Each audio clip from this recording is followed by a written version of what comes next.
వే gold trusted gold buyers మీరు తాకట్టు పెట్టిన బంగారాన్ని విడిపించి ఈ రోజు ఉన్న మార్కెట్ ధరకు కొనబడను. పశ్చిమ బెంగాల్లో పొలిటికల్ హీట్ పెరుగుతుంది. వరుసగా టీఎంసీ నేతలకు ఎదురు దెబ్బలు తగులుతున్నాయి. 15 ఏళ్ల అధికారం పోవడంతో వరుసగా షాక్ల మీద షాక్లు వస్తున్నాయి. టీఎంసీ ఎంపీ అభిషేక్ బెనర్జీ ఇంట్లో పోలీసులు సోదాలు నిర్వహించారు. ఓ కేసులో దర్యాప్తు కోసం తనిఖీలు నిర్వహించారు పోలీసులు. సోదాల సమయంలో అభిషేక్ నివాసంలోనే ఉన్నారు మాజీ ముఖ్యమంత్రి మమతా బెనర్జీ. అభిషేక్ బెనర్జీ వద్ద ఎగ్జిక్యూటివ్ అసిస్టెంట్ గా చేసినటువంటి సుమిత్ రాయ్ కోసం పోలీసులు గాలింపు చర్యలను చేపట్టారు. సుమిత్ కోసం అభిషేక్ బెనర్జీ ఇంటికి వెళ్లినట్లుగా సమాచారం.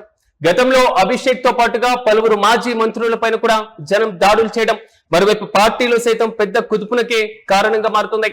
ప్రధానంగా టీఎంసీలో ఉన్నటువంటి ఎమ్మెల్యేలు, ఎంపీలు వీరిద్దరు కూడా వేరువేరుగా కుంపట్లు పెట్టుకున్నటువంటి పరిస్థితులు కనబడుతున్నాయి. మొత్తం మీద మమతా బెనర్జీ మాత్రం ఒంటరిగా మారిపోతున్నారు.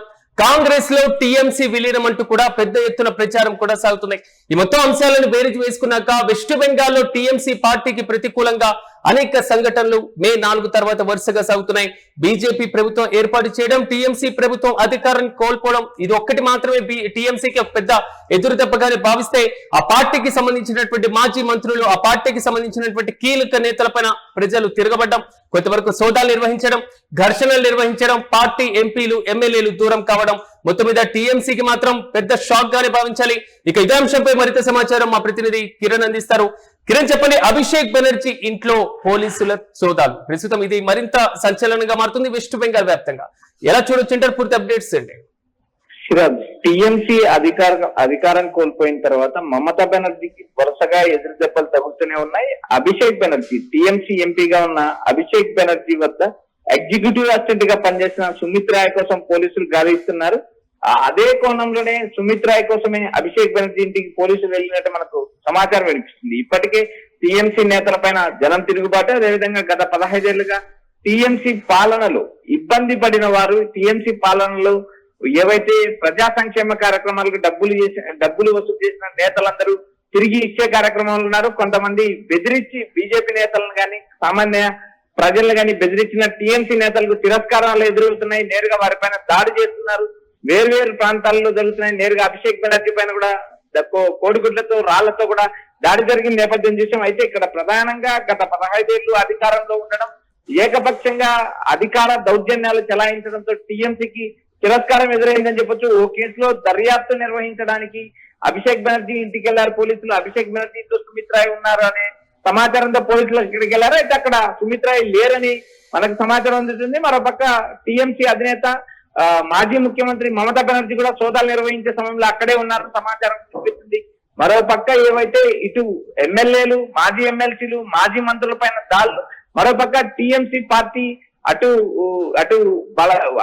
నేరుగా అసెంబ్లీ పక్షం, ఇటు రాజ్యసభ, లోక్సభ పక్షం ఏర్పడడం, ఇటు మమతా బెనర్జీకి దిక్కుతోచని పరిస్థితుల్లోకి వచ్చింది. గత 15 ఏళ్లుగా ఎప్పుడూ లేనంత ఇదిగా మమతా బెనర్జీకి ఎదురు దెబ్బలు తగులుతూనే ఉన్నాయి. ఇప్పటికే మమతా బెనర్జీ పైన ఏదైతే మత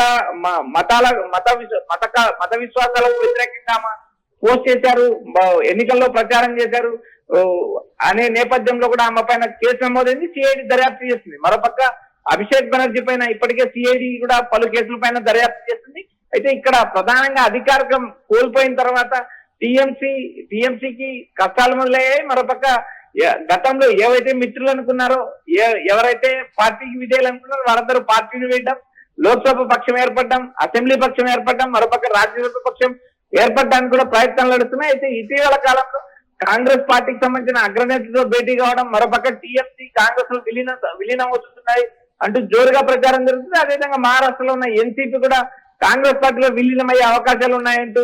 కానీ కిరణ్ ఇప్పుడున్నటువంటి సందర్భంలో ఎన్సీపీ అదే విధంగా శివసేన ఈ రెండింటికి జరిగిన మహారాష్ట్ర ఎపిసోడే వెస్ట్ బెంగాల్లో కూడా చాలా స్పష్టంగా కనబడుతుంది.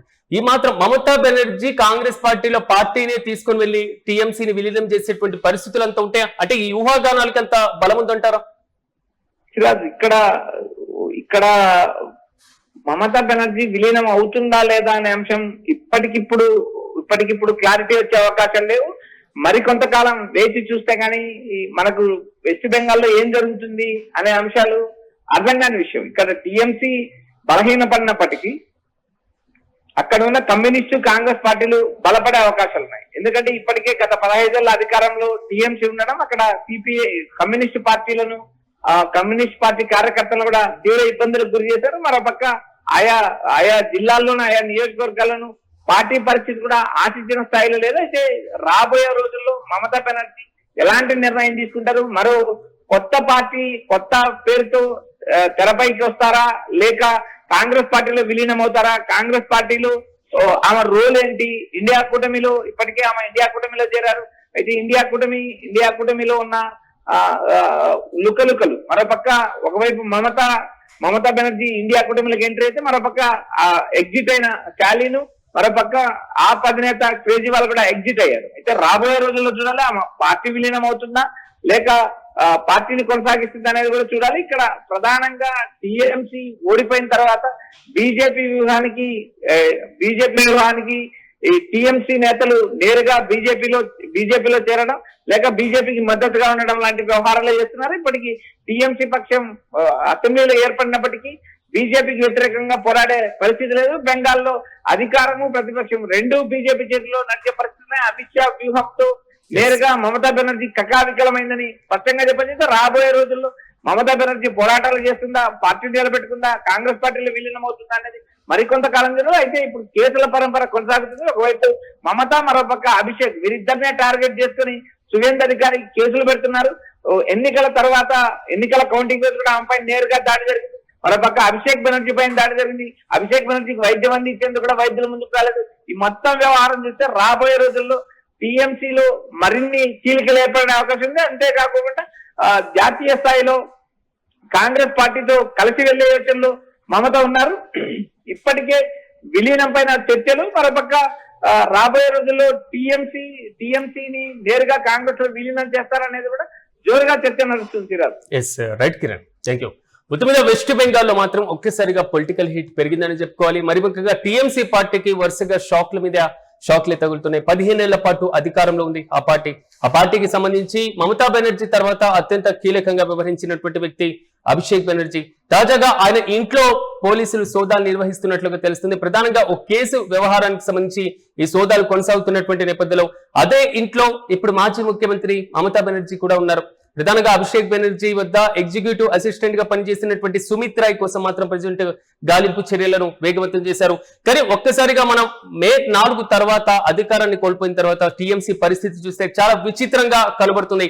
ఇతర రాష్ట్రాల్లో అంటే తమిళనాడు విషయాన్ని మనం పరిశీలించినప్పుడు డిఎంకే ఓడిపోయిన తర్వాత ప్రజల తిరుగుబాటు లేదు, ఇంకా ప్రజల్లోకే స్టాలిన్ వెళ్ళినటువంటి వైనాన్ని మనం గమనించాలి. అట్ ద సేమ్ టైం పుదుచ్చేరిలో ఉన్నటువంటి ఇష్యూ కానివ్వండి లేదా ఇతర కీలకమైనటువంటి రాష్ట్రాల్లో కూడా అధికారాన్ని కోల్పోయిన తర్వాత సో కొంతవరకు సానుభూతి రావడానికి టైం పట్టేటువంటి అవకాశం ఉంటుంది. కానీ ప్రజల తిరుగుబాటు వరుసగా సాగడానికి ఘటనలు వెస్ట్ బెంగాల్ వ్యాప్తంగా మనం చూస్తున్నాం.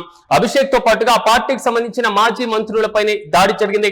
మాజీ మంత్రి పైన కోడి గుడ్లతో దాడి చేసినటువంటి సందర్భాన్ని కూడా మనం చూసాం. పార్టీలో పెద్ద కుదుపునకే కారణం అయిపోతుంది. ఆ పార్టీకి సంబంధించిన లోక్సభ సభ్యులు వేరే పక్షంగా ఏర్పడడం, రాజ్యసభ సభ్యులు ఇప్పటికే చిన్నగా 1 by 1 బయటికి వెళ్లేటువంటి పరిస్థితులు, రాష్ట్రంలో ఉన్నటువంటి శాసనసభ సభ్యులు కూడా ప్రత్యేకంగా ఒక స్వపక్షంగా ఏర్పడి పూర్తి స్థాయిలో టీఎంసీ తమదే నిజమైనటువంటి టీఎంసీగా స్పీకర్ గుర్తించాలి అంటూ డిమాండ్ చేస్తున్నటువంటి వైనం. ఈ మొత్తం వ్యవహారం చూసుకున్న తర్వాత మమతా బెనర్జీ ఒంటరిగా మిగిలిపోయారు. కాంగ్రెస్ పార్టీలో మమతా బెనర్జీ చేరబోతున్నారా, టీఎంసీని విలీనం చేయబోతున్నారా? సో ఇక పైన ఎంపీలు, ఎమ్మెల్యేలు, లోక్సభ ఎంపీలు, రాజ్యసభ ఎంపీలు ఎవ్వరూ తన మాట వినేటువంటి పరిస్థితి లేదు కాబట్టి, ప్రజల దగ్గర నుంచి తిరుగుబాటు వస్తుంది కాబట్టి పార్టీని బతికించుకోలేక సో వేరే పక్షంగా సభాపతులు పూర్తి స్థాయిలో గుర్తించక ముందే కాంగ్రెస్ లో విలీనం చేస్తే పోతుంది కదా అనేటువంటి ఆలోచన చేస్తున్నారు అంటూ పెద్ద ఎత్తున ప్రచారం జరుగుతుంది. మరోవైపు మహారాష్ట్రలో ఎన్సీపీ కూడా ఇదే విధంగా కాంగ్రెస్ లో విలీనం అనేటువంటి ప్రచారం జరుగుతుంది. అయితే మమతా బెనర్జీ ఆలోచన ఏ విధంగా ఉంది అన్న దానిపైన మాత్రం ఉత్కంఠ కొనసాగుతుంది.